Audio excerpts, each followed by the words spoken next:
બનાસકાંઠામાં પૂરગ્રસ્ત વિસ્તારોની મુલાકાતે કોંગ્રેસ પ્રમુખ અમિત ચાવડા સુઈગામના ભરડવા મોરીખા સહિતના ગામોની લીધી મુલાકાત। કોંગ્રેસ પ્રદેશ પ્રમુખ અમિત ચાવડાનો આરોપ, હજુ સુધી કોઈને કેશડોલ ન ચૂકવાઈ હોવાનો ચાવડાનો આરોપ। હજુ કોઈ પણ ઘરવખરીની સહાય કે મદદ નથી કરાઈ, ચાવડાએ આરોપ લગાવ્યો છે। સાથે કહ્યું કે પૂરગ્રસ્ત વિસ્તારમાં પ્રશાસન નિષ્ક્રિય છે। એક સપ્તાહ બાદ પણ લોકો રાહત કેમ્પમાં રહેવા મજબૂર છે। પ્રતિ વ્યક્તિ પ્રતિદિન પ્રમાણે સહાય ચૂકવવામાં આવે, આ માંગ અમિત ચાવડાએ કરી છે।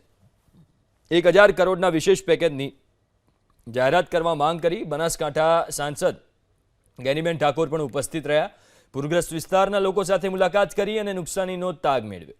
બનાસકાંઠા કોંગ્રેસના સ્થાનિક નેતાઓ પણ ઉપસ્થિત રહ્યા હતા। તેમની જોડે હજુ પણ અનેક ગામોમાં જળબંબાકારની સ્થિતિ હોવાનો દાવો છે। પ્રમુખ કોંગ્રેસના અમિતભાઈ ચાવડા પહોંચ્યા છે। સીધી વાત અમિતભાઈ સાથે। અમિતભાઈ, અનેક વિસ્તારોમાં ફર્યા, શું પરિસ્થિતિ છે?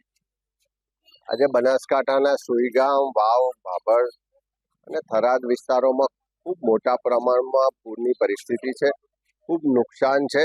ચારે તરફ આજે એક અઠવાડિયાનો સમય થયો, હજુ પણ પાણી ભરાયેલા છે। લોકોના ઘરની તમામ ચીજ વસ્તુઓ, ઘરવખરી